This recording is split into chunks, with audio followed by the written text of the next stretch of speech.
ମୋର ପ୍ରିୟ ପିଲାମାନେ, ଆଶା କରିବି ସମସ୍ତେ ବହୁତ ହି ଭଲରେ ଥିବ ଏବଂ ଆପଣଙ୍କର ପରିବାରରେ ବି ପ୍ରାୟତଃ ସମସ୍ତେ ବହୁତ ହି ଭଲରେ ଥିବେ। ଯେମିତିକି ଆପଣ ଜାଣିଥିବେ, ଇଲେକ୍ସନ୍ ପୂର୍ବରୁ ଆପଣଙ୍କର ଯେଉଁ କାଳିଆ ଯୋଜନା ଆପଣଙ୍କର ଆସିଥିଲା, ଯେଉଁଥିରେ ଆପଣଙ୍କର ଲୋକଙ୍କୁ ପ୍ରାୟ ଟଙ୍କା ମିଳିଥିଲା।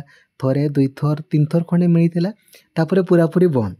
ଏବେ ଆପଣଙ୍କ ପାଇଁ ନୂଆ ଆପଣଙ୍କର ଆସିଗଲା ସ୍କିମ୍, ଯେ କାଳିଆ ଯୋଜନା ବଦଳରେ, ମାନେ ଯେଉଁମାନେ ବି କାଳିଆ ଟଙ୍କା ପାଉଥିଲେ ନା, ତାର ନାଁଟା ଆପଣଙ୍କର ଚେଞ୍ଜ ହେଇକି CM କିଷାନ ଯୋଜନା ଆପଣଙ୍କର ହେଇଗଲା।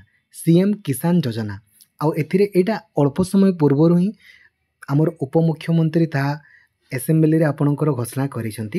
ଏବଂ ଏଥିରେ କେତେ ଟଙ୍କା ଆପଣଙ୍କର ମିଳିବ ଦେଖନ୍ତୁ, CM କିଷାନ ଯୋଜନା ଅଧୀନରେ ଆପଣଙ୍କର 4,000 ଟଙ୍କା ଆପଣଙ୍କର ମିଳିବ। ମାନେ ବର୍ଷକୁ ଆପଣଙ୍କର ଦୁଇଥର ମିଳିବ, 2,000 2,000 ଲେଖାଏଁ, ପ୍ରତ୍ୟେକ ବର୍ଷକୁ 4,000 ଲେଖାଏଁ ମିଳିବ। ଆଉ ଯେଉଁମାନଙ୍କର ଜମି ନାହିଁ ସେମାନଙ୍କୁ 12,500 ଟଙ୍କା ଆପଣଙ୍କର ମିଳିବ। ଯେଉଁମାନଙ୍କର ଜମି ନାହିଁ ସେମାନଙ୍କୁ 3ଟା ଇନଷ୍ଟଲମେଣ୍ଟରେ 3 ଥର ଆପଣଙ୍କର ମିଳିବ ଏଇଭଳିଆ। ଠିକ୍ ଅଛି, ଯାହା ହଉ କାଳିଆ ଯୋଜନାରେ ଟଙ୍କା ମିଳୁଥିଲା, ତାପରେ ବନ୍ଦ ହେଇଯାଇଥିଲା। ଏଥିରେ ଆପଣଙ୍କୁ ଅଳ୍ପ ହେଲେ ବି କିଛି ନା କିଛି ମିଳିଯିବ। ଠିକ୍ ଅଛି, ଆଉ ତା ସହିତ ଆପଣଙ୍କର ସୁଭଦ୍ରା ଯୋଜନାର ଅନଲାଇନ୍ ଆପ୍ଲାଏ ଅଳ୍ପ ଦିନ, ବୋଧେ ଏଇ ୱିକ୍ରେ ହିଁ ପ୍ରାୟତଃ ଆରମ୍ଭ ହେଇଯିବ ଅନଲାଇନ୍ ଆପ୍ଲାଏ।